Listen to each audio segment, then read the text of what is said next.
Hey, what's up everybody? It's Kellen here from Start Your Systems, and welcome to MXGP Pro, where today we are in Loket, the Czech GP recap video, actually. I'm playing this to talk about the MXGP of the Czech Republic that just happened in real life, the 2018 version of that race, as it were. And I'm going to play this track just a quick bit, talk about the track, what I like and don't like about it in this game, and then recap the race from this past weekend, which was pretty interesting, I should say. But I love Loket, man. This is, talked about it before, that this is maybe one of my favorite tracks, definitely my favorite track on the GP circuit. Man, the elevation, the off cambers, the way that they use the elevation, I mean, it all just seems to flow together so well. I mean, the one thing I could point out that I don't love about the track is the dirt.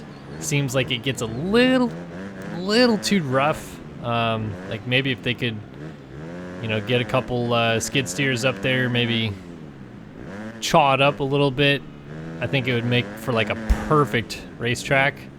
But I mean, the GPs is pretty gnarly in that sense, and sometimes they have real choppy races like that, so I can understand it. But I love the elevation on this track. I mean, it's a very picturesque track in general. Beautiful landscape and layout, and I mean, man, there's so many places in the Czech Republic that actually look really good. But I like I said, I just love this track, and the GP this weekend on it was really pretty good. I'll briefly touch on the MXGP class because really that was a snoozer, I felt like. Yeah, Hurlings went 1-1. What else can you say? Dude comes off of getting his collarbone plated and potentially has a couple broken ribs, as we heard, and obviously came back, was able to win in Indonesia, and now they're back in Europe. He's obviously much more healed than he was in Indonesia, and he seems pretty untouchable. Doesn't help that Antonio Cairoli has a thumb injury that he's been nursing these past couple weeks, and doesn't seem like it's been getting significantly better, but he still is very clearly the second best rider in the MXGP class right now, as he obviously went 2-2 and kept it within reason of Hurlings, who continues to not only maintain but grow that points lead. And yeah, I mean,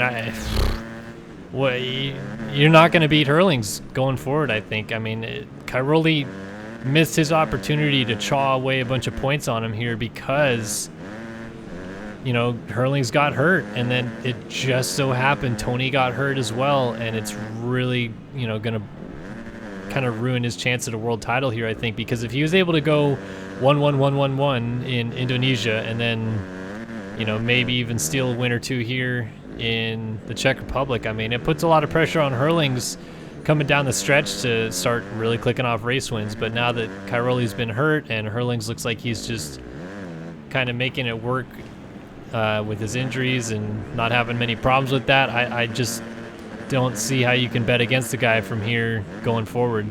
The rest of the field, like I said, just seems a little bit off. I think Geyser is pretty clearly the third best guy in that class right now. Fevre and Paulin seem like they're kind of next with Dassault, but they just seem to never-endingly swap those positions. They can't decide who wants which position and why or how or any of that business. So, yeah, it's interesting dynamic in the MXGP class right now. I mean, it seems so straightforward in that class with everything that I don't really have much to say about it. I mean, it's pretty much the Hurlings and Cairoli show, and more so the Hurling show than anybody else, that's for sure. But the MX2 class, boy, interesting stuff going on there. Pauls Jonas, your defending champion, has not been Pauls Jonas the defending champion lately. I'm not sure what's going on. Someone could probably clue me in as to whether or not he's nursing an injury. I don't think he is. He just seems to not have it. As we're getting into the second half of the season, coming down the stretch a little bit more. And Prado, in turn, his teammate, has turned it up and really started, you know, clicking off not only consistent finishes, but consistent wins too, which is obviously a huge help and a step towards winning a world championship. So Yeah, Prado definitely seems fired up, like he wants to win the world title this year, and something is definitely amiss with Jonas, because at this GP in the Czech Republic, I think Jonas was able to corral a fourth in the first moto, but only a sixth or seventh in the second moto, I think it was. It wasn't good. It wasn't, mind-blowingly great or anything special like that. Whereas Prado won the GP, went 3-1, switched and swapped wins with Calvin Volandrin, who is seemingly as well caught fire as the season has progressed.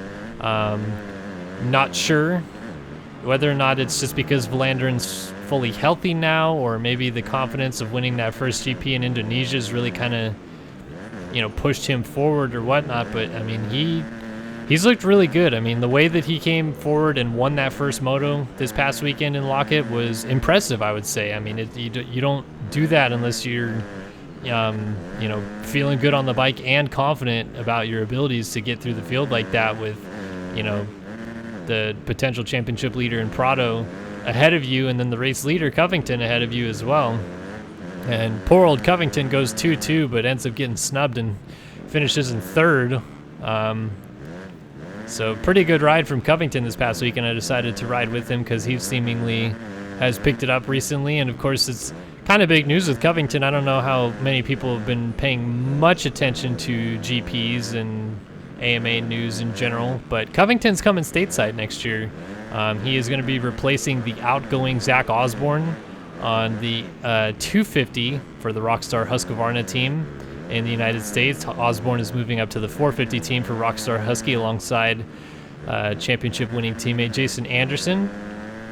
As Osborne has pointed out of the 250 class now, winning 2 250 Supercross titles in a row, kind of pushes you out of the class. So Covington's coming over to replace him on the 250, and I think that's kind of big news.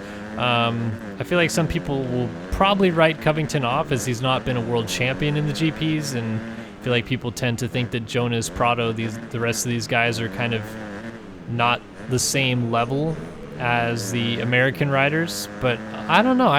I think you'll be surprised. I would tend to lean towards the side that, the Plessingers and the Martins and stuff of the world right now are maybe a little bit better than the Prados and the Jonases. But I do still think that Covington's going to impress next year, and lately he has been on fire. I mean, he just has found a new groove in the second half of the season that didn't exist before. Actually, the guy in front of me right now, Hunter Lawrence, will also be stateside next year for Geico Honda, so a couple of names to pay attention to for you American fans that maybe don't normally pay attention to GPs. But yeah, Covington looked pretty good this weekend, just couldn't quite make it happen in that second moto to take the win away from Prado, who rode great. Like I said, 3-1 performance, takes the points lead away from Jonas, and I think we have 6 rounds remaining in the championship, and it really looks like Jonas could be your world champion this year. The way that the momentum has shifted going through the second half of the season. Did I just say Jonas? I meant Prado. Prado really seems like he's just got it going, like I said, just in that groove that you really need to have to be a world champion in this class. And Jonas has been kind of meandering. I just don't know what's going on with him. So kind of curious to see what it's like going forward, whether or not Jonas will maybe get his mojo back, or is it going to be the Prado show going forward? I mean, it's not necessarily the Prado show because he's not winning all the races per se. We got Volandrin, Covington, guys like that getting into the mix now. But I mean, Jonas hasn't really even been close. I guess that's unfair because in Indonesia he did win a moto, I believe. But otherwise, it's not like he's been the same Jonas we've seen before. I mean, the Jonas we saw before at the beginning of the season was 1-1 material. Look at me, I'm going to double world champion this thing. Just top level riding, to the point where I was kind of thinking, man, Jonas has turned such a page. He might even be someone to consider as like a pretty good threat in the 450 class. I mean, we saw Jeremy Seawer move up, and he's a top 10 contender. I was looking at Jonas as being someone that moves up, and although he's not necessarily the tallest guy, potentially moving up to the 450 class and being, you know, a consistent top 10, top 5 even threat, which is kind of unheard of in the GP class these days because of the depth that exists, you know, all through about the top 15 in that field. But yeah, I don't know, Jonas is seemingly kind of fallen off of late, and I don't really know what's going on. I don't really know what's going on with the game right there. The game just had a little bit of a broken moment. But yeah, MX2 class definitely is kind of where the action's been at lately, with the red plate changing hands, with Hurlings and Cairoli making it pretty much impossible to talk about GPs without them. This MX2 class is pretty interesting, and like I said, I'd have to tend to side with the fact that the way the momentum has been going and the way that he's looked, that, I mean, Prado, I think, is going to be your world champion this year. We'll see. Lots can still happen, but I mean, man, interesting stuff, that's for sure. This MX2 championship is suddenly way more open than I thought it would be when I first started. You know, the first round of the season I saw, and Jonas looked like he was just gonna dominate these guys all year long, and Prado's definitely stepped it up. So it's good to see. I'm gonna wrap up the video here because I don't need to take up the whole time in this video. But I hope you guys enjoyed this little gameplay on Loket. Like I said, love the Czech GP track. Good fun, and hope you guys enjoyed watching the GP this past week. And I thought it was a fairly entertaining race, although the track was absolutely gnarly. There's huge bumps and ruts all around the track. Seemed to make for some rather interesting racing and some interesting crashes. Looking at you, Ben Watson. But yeah, thanks for watching another video here on SYS. I hope you guys enjoyed it. If you did, please be sure to like and you know, hit us up in the comments. Let me know how much of an idiot I am, and maybe I don't know about GPs or whatever. And I'll see you guys in the next one. Kellen here at Start Your Systems saying so long for now.